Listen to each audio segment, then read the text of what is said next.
Assalamualaikum warahmatullahi wabarakatuh. Ila hadratin Nabil Mustafa Rasulillah sallallahu alaihi wasallam alaikum minal anbiya wal mursalin wal awliya wasyuhada wasyolihin wal malaikatil muqarrabin khususan syarif Syekh Abu Hamid bin Muhammad bin Al-Atisi wa khususan asyadi lahumul fatihah. A'udzu billahi minasyaitonir rajim. Bismillahirrahmanirrahim. Alhamdulillahirabbil alamin arrahmanir rahim maliki yaumiddin. Iyyaka na'budu wa iyyaka nasta'in ihdinas siratal mustaqim siratal ladzina an'amta 'alaihim ghairil maghdubi 'alaihim waladdallin. Amin. Bismillahirrahmanirrahim. Subhanaka la ilma lana illa ma 'allamtana innaka antal alimul hakim. La haula wala quwata illa billahil aliyil azim. Rabbi shrah li sadri wa yassir li amri wahlul 'uqdatam min lisani yafqahu qawli. Amin ya rabbal alamin. Qala musannif rahimakumullah wa nafa'ana bihi wa bi ulumihi fid darini. Amin ya rabbal alamin. Pagi ini kita akan melanjutkan kajian kitab Bidayatul Hidayah. Sudah sampai pada bab adabus sholah. Minggu yang lalu sudah membahas tentang bagaimana adab dan etika prasolat, ya. Adab lahir dan batin. Ya, kalau fikih ya hanya sebatas mengatur tentang aturan-aturan lahiriah, ya. Tapi ya, kitab Bidayatul Hidayah ini mengatur aspek lahir dan batin ketika seorang hamba akan melaksanakan ibadah sholat. Pembahasan pagi ini akan melanjutkan dari pembahasan sebelumnya, yaitu tentang adab batiniah ketika sudah memulai sholat, ya. Kalau kemarin prasolat, nah ini adabnya setelah kita melaksanakan sholat. Wastahi an tunazza maulaka biqalbin ghafilin, ya. Wastahi, dan merasa malu, ya. Merasa malulah, ya. Ini fi'il amar, ya. Istaha, yastahi, ya. Amarnya istahi, ya. Dan merasa malulah, ya. Antunajia, ya, hendak bermunajat kalian, ya. Munajat kepada siapa? Maulaka, ya, kepada Tuhanmu. Jadi maksudnya Imam Ghazali memberikan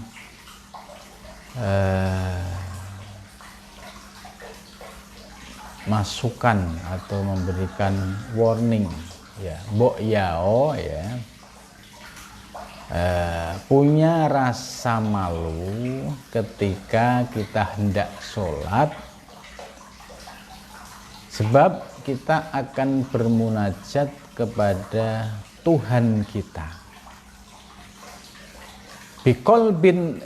Biqalbin dengan hati, ghafilin yang lalai. Jadi nasihatnya Imam Ghazali, ya, merasa malulah kalian kalau Anda melaksanakan sholat, ya, berarti itu bermunajat dengan Tuhanmu, dengan maulaka, ya, Tuhanmu,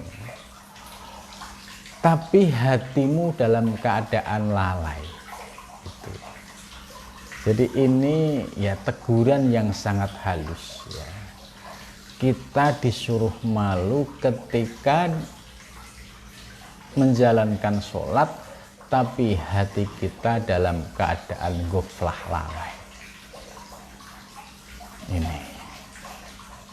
Lah, menyadarkan diri kita untuk punya rasa malu ketika sedang sholat ini sangat penting sekali, ya. Maka adab yang kemarin, yang sebelumnya dijelaskan, ya, bahwa kita sholat itu, ya, itu harus sadar betul bahwa kita akan menghadap baina yadayim man taqumu wa man tunaji. Kita akan bermunajat dan akan berdiri di hadapan siapa?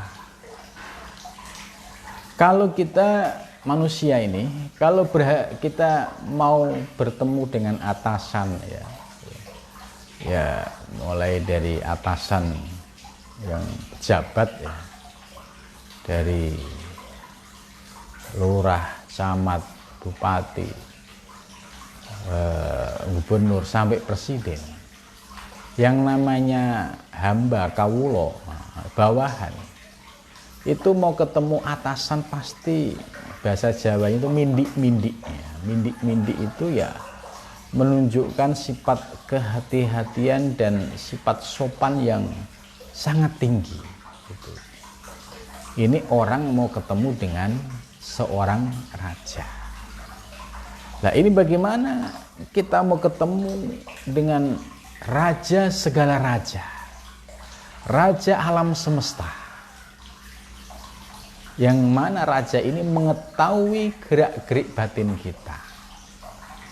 Maka nasihat Imam Ghazali ini, ya, kita disadarkan supaya punya rasa malu kalau kita sholat dalam keadaan ghaflah, lalai. Sebab hal ini sudah dijelaskan di dalam ayat Al-Quran, ya. Aqimus sholah, ya, dirikanlah sholat, innas sholata lidzikri, ya. Dirikanlah sholat, ya, karena sesungguhnya sholat itu lidzikri, untuk mengingatku, ya. Ini ayat dalam Al-Quran, ya, seperti itu. Jadi aqimus sholah innas sholata lidzikri, ya, kalau nggak salah teksnya seperti itu, ya. Jadi ketika kita sholat hendaknya punya kesadaran betul untuk lidzikri, untuk mengingatku, mengingat Allah Subhanahu wa taala. Maka ayat ini, ya, sebagai dasar apa yang disampaikan oleh Imam Ghazali tadi. Ya, mbok yao duwe isin, punya rasa malu kalau kalian menghadap Tuhan semesta alam atau raja semesta alam ini, tapi hatimu dalam keadaan lalai dari mengingatnya. Nah, ini sangat mengena ke dalam diri kita. Ya, kita kebanyakan, ya, seringkali sholat itu kayak karyawan, ya, ngejar absen saja. Penting udah absensi, ya. Kalau sekarang absensinya pakai finger, ya. Nah, kita sholat hanya sebatas untuk ngejar absen. Di dalam sholat kita, dari takbir sampai salam, ya, tanpa ingat Allah, ya, apalagi saat takbir, ya, ingat persoalan-persoalan kantor, persoalan di jalan, persoalan rumah tangga, persoalan di kampus atau persoalan di mana saja, itu biasanya keluar semua. Ini seringkali kita merasakan hal itu. Nah, berarti sholat kita, ya, masih sebatas fikih. Kalau menurut fikih, apakah sholat seperti itu sah? Ya sah. Gitu. Karena menurut fikih, ya, asal wudunya memenuhi syarat fardu dan sunahnya, kemudian sholatnya dari takbir sampai salam, ya, rukun-rukunnya sudah dijalankan, secara fikih sah. Akan tetapi secara kualitas ya tidak mencapai target sasaran, sebab ya tadi inna sholat lidzikri, sholat itu untuk mengingat Allah. Kita belum ingat Allah, sebatas menjalankan kewajiban, sementing absensi selesai. Belum sampai tingkatan kita dalam sholat itu menjadi muhibbin, al-muhib, orang yang mencintai. Namanya orang yang mencintai, ya, antara al-muhib dan al-mahbub, nah, ini kan ada kemesraan, ya, ada kemesraan. Mulai dari takbiratul ihram, ya, hingga salam. Kalau kualitas sholatnya itu al-muhib, orang yang mencintai, para pecinta, itu ada kemesraan. Karena dia merasakan hudurullah, ya, di dalam sholatnya, ya. Karena itu ya, kalau selama ini sholat kita tadi masih sebatas absensi, ya, mari kita tingkatkan, ya, kita hayati betul makna sholat, ya, secara batinnya, ya, jangan sebatas sholat secara fikih. Ya, secara fikih sah, ya, di hadapan Allah, ya, nggak ada amal yang sia-sia, nggak ada.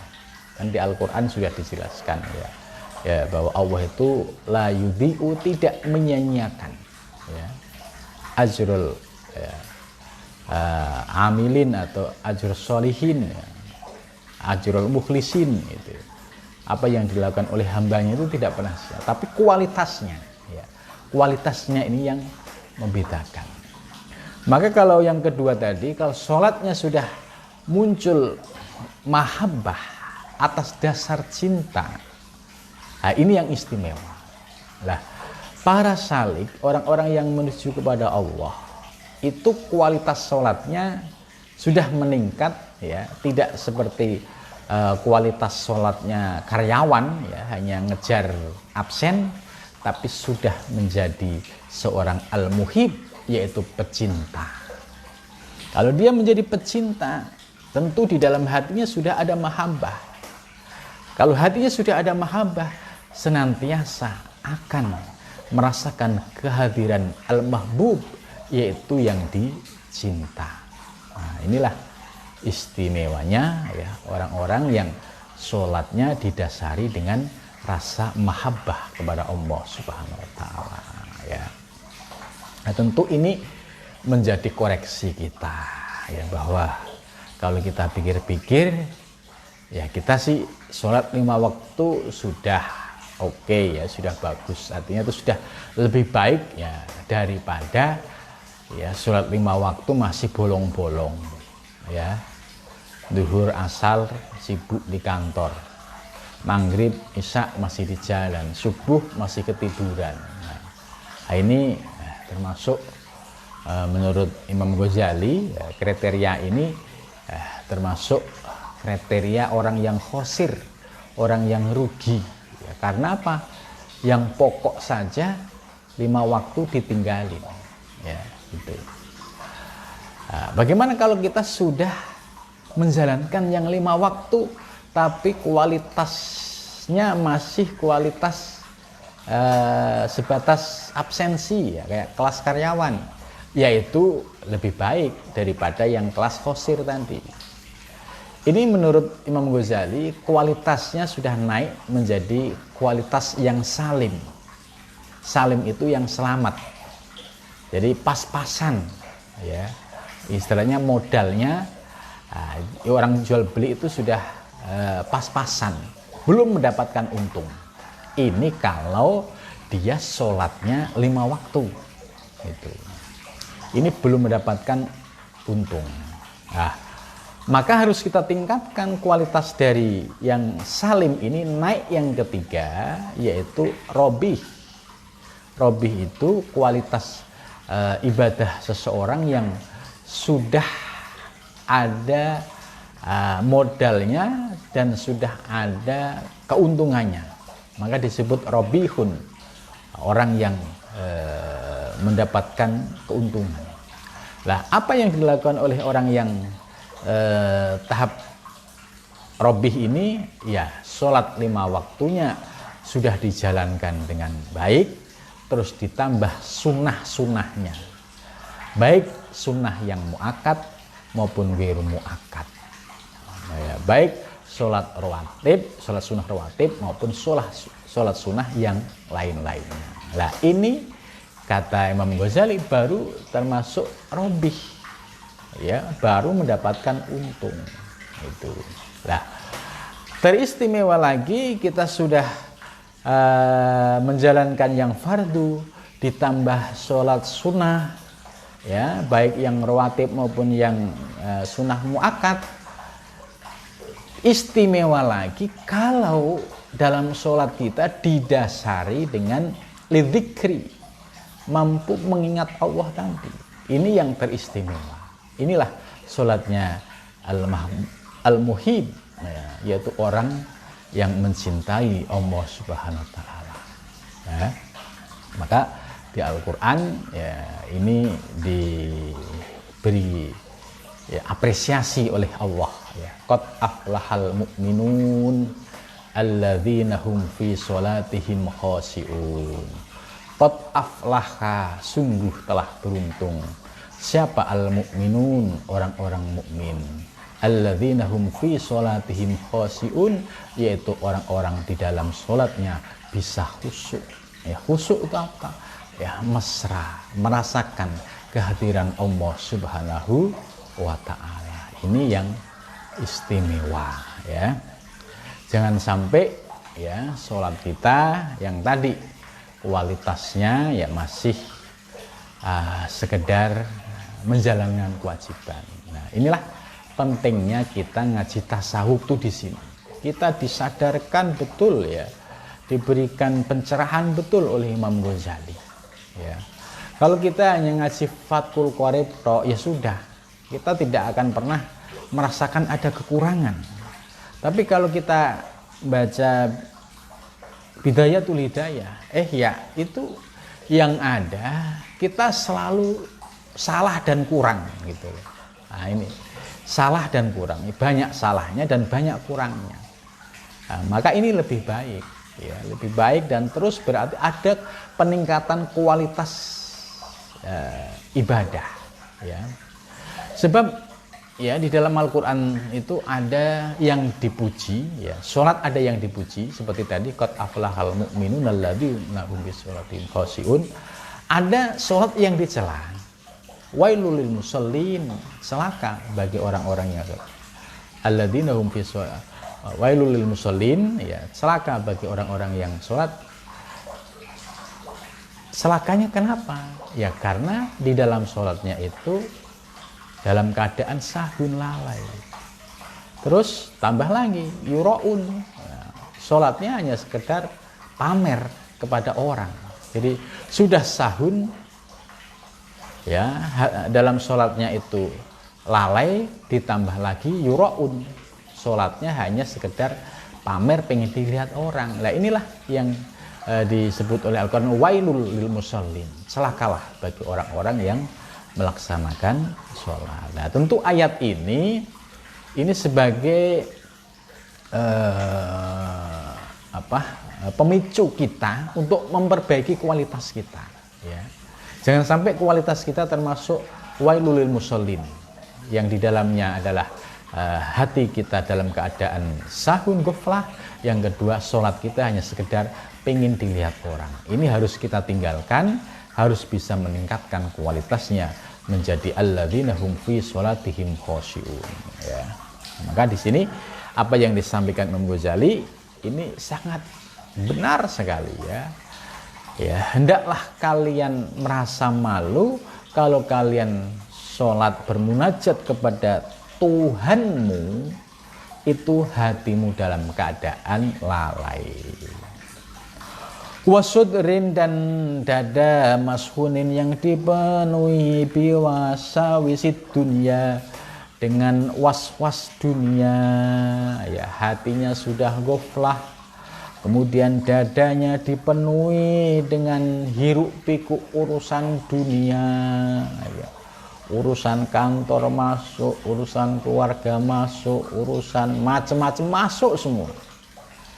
Sehingga yang yang salat ini ya hanya jasadnya aja, hatinya, pikirannya itu sudah mengembara kemana-mana. Lah ini ya wasudrin mashunin biwasa wisil dunia, dadanya ya dipenuhi dengan ya hiruk pikuk dunia. Nah, karena itu ya mbok yao ya ketika kita sholat mulai dari takbiratul ihram ya kita upayakan untuk ingat Allah, ya Allahu Akbar, ya kita sadar betul ingat bahwa Allah yang maha besar. Ini menggunakan tafdil akbar, ya paling besar. Selain Allah nggak ada yang besar. Berarti selain Allah kecil. Kita hamba kecil, makhluk semua kecil. Nggak ada yang kita banggakan, nggak ada yang kita anggap sebagai sesuatu yang istimewa. Gitu. Maka ketika Allahu Akbar, ya ini justru bisa meruntuhkan ya keakuan, keegoan ya di dalam diri kita, ya sehingga luluh lantak ya karena ketika membaca takbir ini dipahami, dihayati betul maknanya. Nah, ini baru Allahu Akbar. Jadi Allahu Akbar, Allah Maha Besar. Selain Allah kecil, saya kecil, ya makhluk kecil, semua kecil. Ya, dalam diri kita nggak ada yang kita banggakan. Jabatan setinggi apapun, ya nggak ada apa-apanya. Harta sebanyak apapun, nggak ada apa-apanya. Semua kecil. Ilmu yang kita punya, semua kecil, nggak ada apa-apanya. Gitu. Maka Allahu Akbar ini, ya kalau kita pahami dan kita hayati, ini salah satu cara untuk meruntuhkan keakuan dan keegoan diri kita. Sehingga lambat laun mulailah muncul sifat tawaduk di dalam diri kita, merasa rendah hati. Ya, kalau kemarin ya ketika takbirnya masih belum paham, wah merasa segala-galanya, merasa bisa sholat, ya. Sebab ya kadang orang ya, diberikan anugerah sholat, nah, kemudian diakui bahwa ini prestasi saya, tidak mampu mengembalikan kepada Allah. Nah, ini juga luluh lantak ketika takbir, pengakuan-pengakuan yang merasa bisa, merasa tadi itu luluh lantak pada saat takbir. Ya minimal ketika takbir kita ingat Allah. Ya, di sini ada dijelaskan ya nanti oleh syarahnya ya.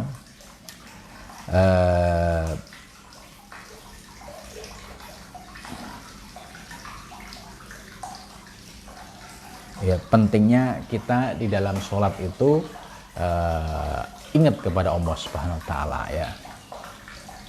Wa khaba'isi syahwati, dan keburukan-keburukan syahwat gitu.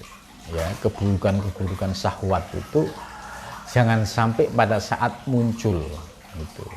Jadi pikiran-pikiran negatif, pikiran-pikiran yang kotor ya, jangan dibawa pada saat kita sholat. Itu harus dibuang jauh gitu ya. Jadi Imam Ghazali menekankan 3 aspek tadi ya. Hatinya jangan sampai lalai, kedua dadanya jangan dipenuhi dengan hiruk pikuk dunia, dan yang ketiga jangan sampai ya khobais syahwat ya, pikiran-pikiran negatif, pikiran-pikiran jorok itu masuk ke dalam pikiran dan kita pada saat melaksanakan sholat ya. Ini 3 hal ini harus kita pahami betul ya.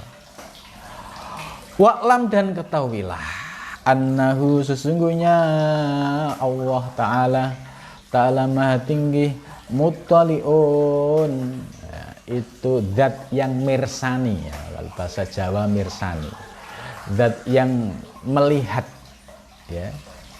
Melihat apa? Ala syarirotika, atas rahasia-rahasia batiniahmu. Jadi Allah itu muttali'un, ningali, melihat gerak-gerik batin kita. Apakah pada saat takbir kita khusyuk atau tidak, Allah itu muttali'un, ningali, mirsani. Gitu. Ya. Nah, ini harus ya dijadikan titik ya munculnya kesadaran kita. Sebab kalau kita tidak punya kesadaran ini bahwa Allah ini ngawasi betul. Ya, tidak sebatas mengawasi gerakan lahir, tapi gerakan batinnya pun diawasi oleh Allah Subhanahu wa taala. Maka di sini muttali'un ala syarirotika, Allah itu mirsani, ningali, ya, rahasia-rahasia batiniahmu. Apakah hatimu ketika sholat benar-benar karena Allah atau selain Allah? Itu Allah Maha tahu. Ya, itu. Wa nadhirun, dan Allah melihat ila qalbika, kepada hatimu. Jadi hatimu juga dipantau oleh Allah Subhanahu wa taala. Apakah pada saat takbir hatimu itu masih mikirin soal dunia, syahwat tadi, atau sudah fokus mengingat Allah Subhanahu wa taala. Ya. Fa inna ma yataqabbalu, maka sesungguhnya yataqabbalu akan menerima siapa Allah min sholatika, dari sholatmu, biqadri khusyuika, sesuai kadar khusyukmu. Jadi sesungguhnya Allah akan menerima sholatmu ya sesuai dengan kadar khusyukmu, khusyukmu mesramu, ya itu. Ini penting sekali ngaji kitab-kitab tasawuf, ini penting. Akhirnya kayak begini kan kita disadarkan, ya. Kalau ngaji fikih kan ya teori-teori dalam Fathul Qorib misalkan sudah kita jalanin, sudah selesai. Ternyata menurut Bidayatul Hidayah kita babak belur di sini. Kalau kita hanya sholat fikih ini ya nggak di, istilahnya nggak direken, ya istilahnya ya belum mencapai kualitas sholat yang ideal kalau sebatas sholat fikih itu, ya. Jadi Allah akan menerima sholatmu itu sesuai dengan khusyukmu. Wa khudu'ika, dan khudu'mu. Khudu' itu apa? Khudu' itu yaitu ketenangan batinmu. Ya, khudu' itu. Aisukunu jawarika, ya, ketenangan batinmu, ya. Wa tawaddu'ika, dan sifat tawaddu'mu, ya. Tawaddu' itu tadi saat takbiratul ihram kita ucapkan Allahu Akbar, dipahami, dihayati maknanya Allah yang maha besar, selain Allah kecil. Itu meruntuhkan tadi yang sudah saya jelaskan di awal. Keakuan, keegoan, kesombongan, keangkuhan itu runtuh semua kalau dipahami makna substansinya. Tapi kalau Allahu Akbar sebatas di lesan, ya nggak pengaruh kepada perilaku tawadhu, perilaku khusyuk, nggak ada pengaruh. Maka kita bisa melihat orang yang takbiratul ihram membaca kalimat Allahu Akbar, kalau didasari dengan ilmu tasawuf, efek dampaknya adalah sifat khusyuk dan tawadhu. Memahami betul khusyuk itu, memahami betul apa makna Allahu Akbar. Berarti Allah yang maha besar, selain Allah kecil. Diri kita kecil, nggak ada yang kita sombongkan, nggak ada yang layak kita agung-agungkan. Tapi kalau takbiratul ihram tidak didasari dengan tasawuf, hanya didasari dengan fikih misalkan, ya, apalagi ya, takbiratul ihram hanya dijadikan sebagai komoditas politik, ya, takbiratul ihram dijadikan komoditas politik, ya, seolah-olah itu berjuang untuk Allah, padahal ini hanya tujuan politik yang nggak ngefek sama sekali ke dalam batiniahnya. Yang ada habis takbiratul ihram, kalimat yang keluar, kalimat-kalimat yang tidak sesuai. Karena apa? Pada saat mengucapkan takbir nggak ngerti maknanya, hanya heroik, Allahu Akbar, serang, bakar, bunuh. Nah, ini bukan takbir, kalimat takbir yang sesungguhnya. Ini takbir yang didasari dengan hawa nafsu, tidak memahami takbir secara substansi. Ya, kita lihat konteksnya, ya. Kalau memang kita di Darul Qital, ya, di wilayah perang, ya, antara muslim dan non muslim, ya, misalkan itu daerah Qital perang, ya mungkin zaman Nabi itu masih takbir itu menjadi penyemangat yang luar biasa. Tapi kalau takbir diucapkan, ya, kemudian untuk keangkuhan dan kesombongan, apalagi setelah takbir, ya, kemudian keluar kalimat-kalimat caci maki, keluar kalimat-kalimat fitnah, keluar kalimat-kalimat kebencian, ini takbirnya tidak disadari dengan kemurnian hati tadi. Maka beda sekali orang yang takbir didasari dengan ilmu tasawuf, itu akan menyebabkan khusyuk dan tawadhu. Tapi kalau takbir didasari atau dijadikan komoditas politik, hanya mengikuti hawa nafsu, ya, yang ada adalah keangkuhan dan kesombongan, sehingga sama sekali tidak tersentuh, ya, makna substansi dari takbir ini. Jadi kita bisa memetakan, oh iya, oh takbirnya masih sebatas di lesan, oh takbirnya hanya sebatas aksesoris, bukan takbir yang dipahami secara substansi yang menyebabkan seseorang bisa khusyuk dan tawadhu di dalam mengucapkan kalimat takbir itu, ya.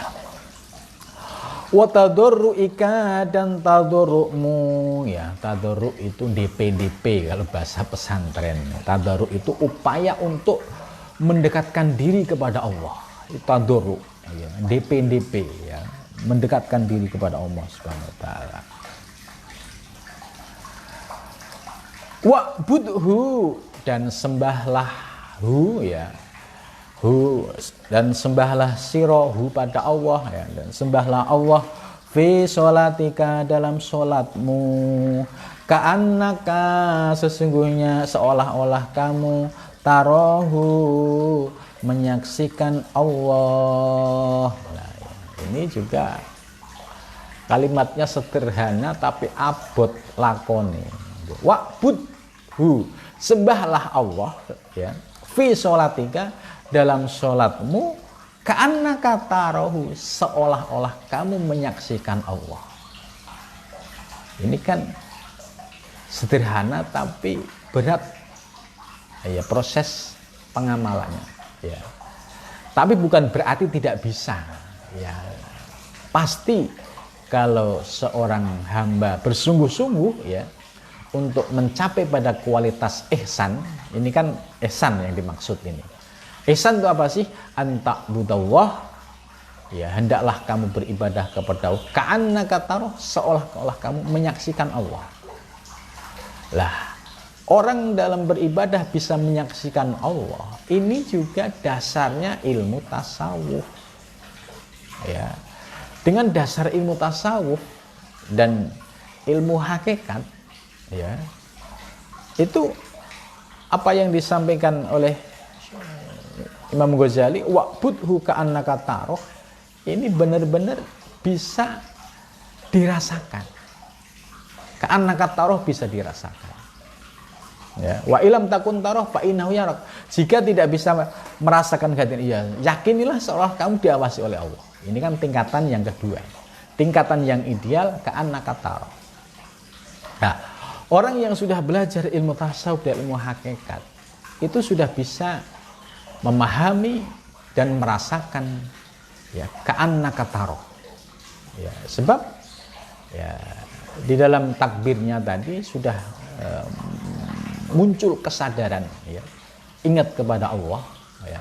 Kemudian di dalam sholatnya mulai dari iftitah itu benar-benar dihayati maknanya ya, baca bismillah dihayati maknanya, baca fatihah dihayati maknanya itu.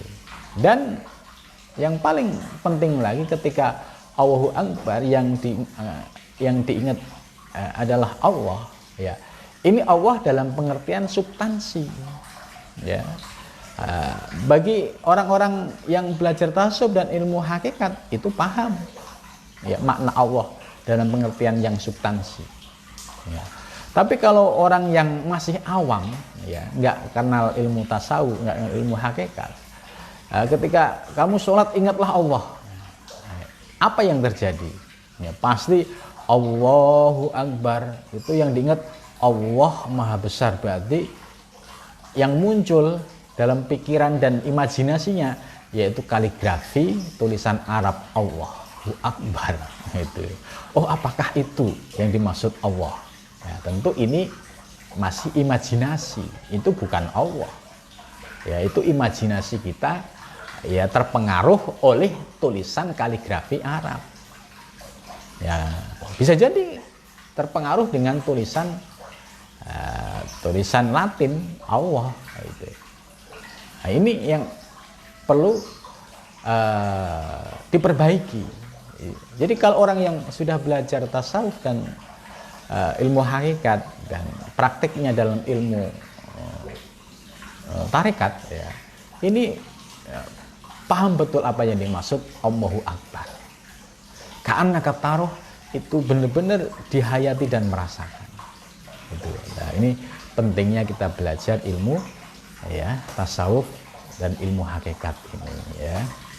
Kalau kita belajar ilmu fikih tok ya, ya tadi Allahu Akbar ya, kelihatannya sih Allahu Akbar wah kayak nampak khusyuk sekali gitu. Tapi yang muncul dalam pikirannya ya tulisan kaligrafi Arab Allahu Akbar. Apakah itu Allah? Tentu tidak ya, karena itu tulisan ya. Bagaimana yang substansi, yang hakiki, ya ikuti pengajian-pengajian tasawuf, pengajian-pengajian ilmu hakikat ya. Ini pasti akan terbuka dalam memahami makna Allahu Akbar ya, sebagaimana tadi dijelaskan bahwa sholat itu lidzikri, untuk mengingatku ya, itu pasti bisa dipahami dan dirasakan ya. Fa illam yahdur, maka jika tidak hadir apa qalbuka, hatimu ya, jika hatimu tidak hadir, walam taskun, dan tidak tenang jawarihuka ya, gerak-gerikmu, anggota badanmu, likusuri ma'rifatika, karena kurangnya ma'rifahmu itu ya, bi jalalillahi, dengan keagungan Allah itu ya. Jadi ada kalanya orang tidak bisa hudurullah di dalam hatinya dan juga dalam jawarihnya. Itu kenapa? Karena ya tidak punya ilmu ma'rifatullah itu ya. Faqaddaru anna rajulan sholihan min wujuhin ahli baitika yang duru ilaika ya. Sampai sini dulu, insya Allah akan kita lanjutkan dalam pembahasan berikutnya ya, karena sudah jam 6 lebih ya. Sampai sini dulu, kita lanjutkan minggu yang akan datang. Assalamualaikum warahmatullahi wabarakatuh.